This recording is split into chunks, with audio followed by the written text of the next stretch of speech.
మరి అలాంటి వర్గాల నుండి మనం అనేక సందర్భాల్లో చూస్తా ఉన్నాం. ఎవరికి వాడుగా అధికారం వచ్చేంత వరకు కాళ్ళకారం ఉండే అధికారం వచ్చిన తర్వాత అదే కాళ్ళతో మనం తొక్కాలనేటటువంటి కుట్రలు జరుగుతూ ఉన్నాయి. కానీ మనం మాత్రం అక్కడ వారికి జరిగితే మనకేంది, ఇక్కడ వీరికి జరిగితే మనకేంది అని మనలో ఎవరైనా చైతన్యం కలిగినటువంటి వాళ్ళు ఉంటే మళ్ళీ వాళ్ళని ఈ సభలకు పంపించి వాళ్ళతోనే ఈ సభలు నడిపించుకుంటూ వీటిని డైవర్ట్ చేసేటటువంటి కుట్రలు చేస్తున్నటువంటి దుర్మార్గుల యొక్క కుట్రల్ని పసిగట్టాల్సినటువంటి సమయం వచ్చిందనేటటువంటి విషయాన్ని కూడా మరి ఇక్కడ ఉన్నటువంటి మీ అందరూ కూడా గుర్తు చేస్తా ఉన్నాం సోదరులారా.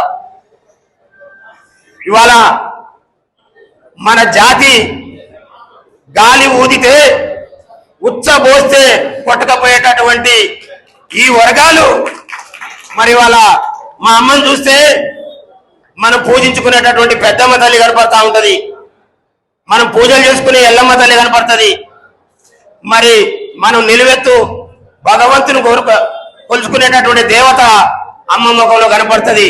వాడు పొద్దున్న లేస్తే అమ్మ ముఖం చూసి ఇక్కడ రాజకీయాలు చేసేటటువంటి దుర్మార్గుడు మరి గంత విచ్చలవిడిగా కనీసం తల్లి వయసులు ఉన్నది అనేటటువంటి కనీస జ్ఞానం లేకుండా మరి ఈ రోజులలో ఈ తెగబడి ఇట్లాంటి మాటలు మాట్లాడుతున్నటువంటి ఈ దొంగ రెడ్లకు బుద్ధి చెప్పాల్సినటువంటి సమయం ఆసన్నమైంది. ఇవాళ నిజంగా మీకు ఇంకొక మాట కూడా చెప్పబోతా ఉన్నా. ఇవాళ మన గాలి వీస్తా ఉంది. ఈ గాలిలో ఇవాళ ఎవరినైతే టచ్ చేయకూడదో వాడు ఇవాళ వర్గాలను టచ్ చేసిండు. అందుకోసమే వాళ్ళ రాజ్యం కూలిపోతానికి నిదర్శనం ఇవాళ ఒక యాదవ జాతి బిడ్డని అదేవిధంగా గౌడ జాతి బిడ్డల్ని ఇవాళ వాడు మాట్లాడినటువంటి మాటలు మరి వాళ్ళ రాష్ట్రం అంతా కూడా వింటా ఉంది. అందుకనే సోదరులారా ఇవాళ నిన్ననే చెప్పినాం మనం, ఈ రోజు 10 గంటల వరకు వచ్చి వాడు మా అమ్మ కాళ్ళకు పాలాభిషేకం చేసి వాళ్ళు ఆ నీళ్లు నెత్తిన తల్లుకోకపోతే వాళ్ళ సంగతి చెప్పాల్సినటువంటి అవసరం ఉంది. ఇవాళ బైసాబ్ మీరు ఎవరు ఆవేశపడాల్సిన అవసరం లేదు, మీ అభిప్రాయం చెప్పండి, అందరం కలిసి చేద్దాం. ఇప్పటి వరకు చేసింది ఇదే, ఎవరికి దోషింది వాళ్ళు చేద్దాం అనుకుని పోయి అక్కడ ఒక నలుగురు ఇక్కడ ఒక నలుగురు విడిపోయి లాస్ట్కి వస్తారకనే వీళ్ళాడ ఐక్యమవుతారు అనేటటువంటి మాటని ఈ దొంగలు మాట్లాడుకుంటా వాళ్ళ పబ్బం కలుపుతా ఉన్నారు. అందుకని మీకున్నటువంటి అభిప్రాయాలు చిట్టి రాసి ఇక్కడ పెట్టండి. ఇక్కడ ఉన్నటువంటి పెద్దలందరం కూడా చర్చ చేద్దాం. ఏం చేసినా ఐక్యంగానే చేద్దాం. దయచేసి ఎవరి నిర్ణయాలు వాళ్ళు తీసుకోవద్దు. ఇక్కడికి వచ్చింది అందరం కలిసి నిర్ణయం తీసుకుంటానికి. బయట ఉన్న మా సోదరులు ఆవేశాలతో పోతే ఇప్పటికి 75 ఏళ్ళు అయిపోయింది. మళ్ళీ ఈ ఆవేశాలు ప్రదర్శించి మళ్ళీ ఒక 70 ఏళ్ళు మన జాతులు వెనక్కినట్టొద్దు. దయచేసి అందరూ ఇక్కడికి వచ్చి మీ అభిప్రాయాన్ని ఇక్కడ చిట్టి ద్వారా తెలియజేయండి. మీరు అనుకున్నటువంటి లెక్క ప్రకారం ముందు పోదాం. కాబట్టి సోదరులారా, కాంగ్రెస్ పార్టీలో ఉన్నటువంటి వాళ్ళు అదేవిధంగా మిగతా సామానం పెట్టారు మిగతా వాళ్ళందరూ కూడా వాళ్ళకి 24 గంటలు దాటిపోయింది. 24 గంటల్లో స్పందించి వాళ్ళ పార్టీ ఏమైనా నిర్ణయం తీసుకుంటే ఆ పార్టీని కూడా గౌరవించాలనే ఆలోచనతో మరి వాళ్ళ 10 గంటల వరకు కూడా మనం టైం ఇచ్చినాం. నిజంగా వాళ్ళు వాళ్ళ పార్టీ నుంచి మనల్ని గౌరవించాలనుకునేటటువంటి ఆలోచనతో ఇచ్చిన పదవిని గౌరవంగా ఇచ్చినట్లయితే వాడు చేసినటువంటి దుర్మార్గానికి మరి వాళ్ళని పార్టీ నుండి సస్పెండ్ చేయాలి.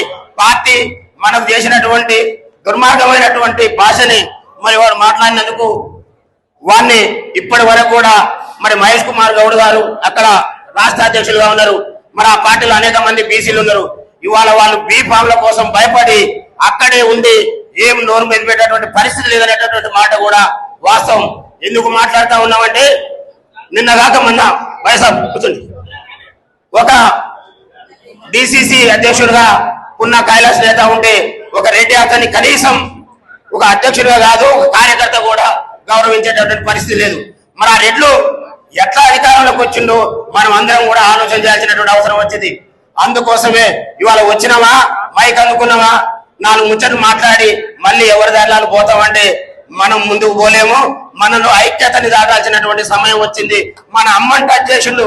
నిజంగా మన ఒంట్లో చీము నెత్తురే ఉంటే ఇక ఇంతకంటే ఘోరమైనటువంటి అవమానం ఈ రాష్ట్రంలో బీసీ ఎస్సీ ఎస్టీ వర్గాలకు లేదనేటటువంటి వాస్తవాన్ని గ్రహించాల్సిందిగా ఇక్కడికి వచ్చినటువంటి మిత్రులందరూ కూడా తెలియజేస్తా ఉన్నాం. ఆవేశంతో పాటు రోడ్డు మీదకి వాడిని దిష్టి బొమ్మ దర్శనం చేసి వెళ్ళిపోతే మన పని అయిపోయినట్టు కాదు. మన ఓట్లతోని 75 సంవత్సరాల నుండి అధికారాన్ని అందుకొని అధికారంలోకి వచ్చిన తర్వాత తల్లి భార్యకు తేడా లేకుండా మన తల్లుల్ని కూడా నీచమైనటువంటి పదజాలంతో అది వినటానికి కూడా తట్టుకోలేనటువంటి పదజాలాన్ని వాడినటువంటి ఈ దొంగన కొడుకులకు బుద్ధి చెప్పాలంటే ఇక్కడ మనం సమయం కేటాయించాలి. వచ్చినవా పోయినవా కాదు, ఏదో ఒకటి జాతికి అందించుకోవాలి. ఇవాళ ఈశ్వరమ్మ గారు ఇక్కడ ఏళ్ల తరబడి ఉండి ఒక బీసీ బిడ్డగా ఒక యాదవ జాతి బిడ్డగా వచ్చిపోయేటటువంటి అనేక మందికి వెనక పోయి చూస్తే అనేక మంది పేదలకు ఇవాళ ఒక అడ్డా ఇచ్చి వాళ్ళందరి బతుకుల్ని మార్చినటువంటి చరిత్ర అమ్మకుంది. మరి అంతమందికి అవకాశం ఇచ్చినటువంటి తల్లిని మన కళ్ళ ముందే నా కొడకనికి నిజంగా తల్లి తండ్రి ఉండి ఉంటే వాడు ఒక అమ్మ అయ్యకే పుట్టి ఉంటే ఆ మాట రాకూడదు.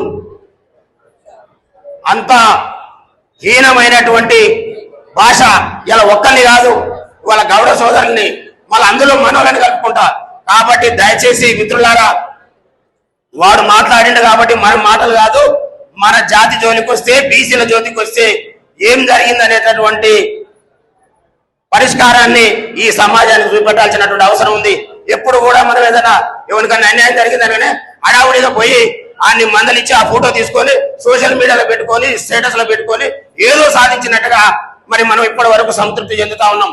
కానీ వాళ్ళ అమ్మ సాక్షిగా చెప్తా ఉన్నాం, అమ్మకు జరిగినటువంటి అన్యాయంతో ఈ రాష్ట్రంలో వాళ్ళ రాజ్యాలు కూలిపోతా ఉన్నాయి. ఒక దేవతని టచ్చేసులు వాళ్ళ రాజ్యాలు కూలిపోయేటటువంటి సమయం ఆసన్నమైంది. మన రాజ్యాలు రాబోతా ఉన్నాయి అనే దానికి సంకేతమే ఈ ప్రకృతి ఈ రకంగా అమ్మ మీదికి తిప్పింది. కాబట్టి దయచేసి ఆలోచన చేసి ఏ పార్టీలలో ఉండి ఏ పీపాల కోసం ఈలగిల్ల పడ్డా మన బతుకులు మారవు. మన పీపాలని మనం తయారు చేసుకుందాం. మనం అందరం కలిసి ఒక ఐక్య కార్యాచరణ ఏర్పాటు చేసుకుందాం.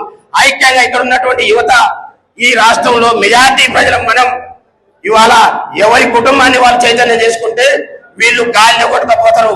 కాబట్టి ఇవాళ అవకాశాన్ని కూడా వాళ్ళే ఇచ్చారు. కాబట్టి దయచేసి ఇక్కడ వేదిక మీద ఉన్నటువంటి పెద్దలందరం కూడా కూర్చుందాం, మాట్లాడదాం. ఇవాళ మీరు ఇక్కడికి వచ్చిన వాళ్ళందరూ కూడా అవసరం అయితే 7.5 క్వింటాల బియ్యం వండించుకొని పప్పు సారో పోసుకొని తిన్నామని మీకేమైనా ఇంకా బయట వేరే వేరే పనులు పెట్టుకొని ఆడికి పోయి అట్లా కనపడి మళ్ళీ వెళ్ళిపోదామని వచ్చిన వాళ్ళు ఎవరైనా ఉన్నా కూడా ఆ పనులన్నింటి వాయిదా వేసుకొని ఇవాళ సాయంత్రం వరకు ఇక్కడే ఉండాలి. మనం ఇక్కడ ఉండి అన్ని జిల్లాల వ్యాప్తంగా ఇక్కడ ఓన్లీ యాదవుల సభ కాదు, ఇది యాదవులు జరిగినటువంటి అన్యాయం కాదు. బీసీ బిడ్డ, బీసీలకు ఒక తల్లి లాంటి మనం కొలుచుకునేటటువంటి మైసమ్మ, మారమ్మ, ఉపలమ్మ రూపంలో మన దేవతలను కించపరిస్తే మనకి ఎంత ఆవేశం వస్తుందో ఒకసారి ఆలోచన చేసుకొని మరి కన్న తల్లిని ఇవాళ దొంగనాయలు చేస్తున్నటువంటి దుర్మార్గాలని మరి ఇక్కడి నుంచే మొదలు పెట్టాలి. కాబట్టి దయచేసి ఎవరికి వాళ్ళు నిర్ణయాలు ఉండవు. ఇక్కడ ఉన్నటువంటి వాళ్ళందరూ కూడా మీకున్నటువంటి అభిప్రాయాలన్నీ కూడా ఒక చిట్టి మీద రాసియండి. వాటన్నిటి మీద మరి అమ్మగారితో మాట్లాడి మనం ఏం చేస్తే మన జాతుల గౌరవం పెరుగుతుందో, మన ఆత్మ గౌరవాన్ని ఏ రకంగా చేస్తే పెంచుకుంటాం, మన జాతుల జోలికి రావాలన్నా, మన వైపు చూడాలన్నా, మనతో మాట్లాడాలన్నా, మన గురించి విమర్శ చేయాలన్నా వాళ్ళ ఒంట్లో వణుకు పుట్టాలి. మరి అలాంటి నిర్ణయాలు చేయాలి తప్ప మన అవసరం కోసం ఇమీడియట్ గా ఏదో ఒకటి చేసిపోదాం అనేటటువంటి దాన్ని విరమించుకొని మీకున్నటువంటి పనులను కూడా వాయిదా వేసుకొని ఈ రోజు సాయంత్రం వరకు ఉండి వాని టైం అయిపోయింది, ఇంకా 2 రోజులు 3 రోజులు లేదు, వాళ్ళ పార్టీ ఏదైనా డిసైడ్ చేసి మెసేజ్ చేస్తే గౌరవిద్దాం. లేదు అంటే అందులో ఉన్నటువంటి వాళ్ళు కూడా చెప్తా ఉన్నాం, మన బీసీ ఎస్సీ ఎస్టీ మైనార్టీ సోదరులు ఆ పార్టీలలో బీఫామ్ తీసుకొని ఉన్న పాపాన్ని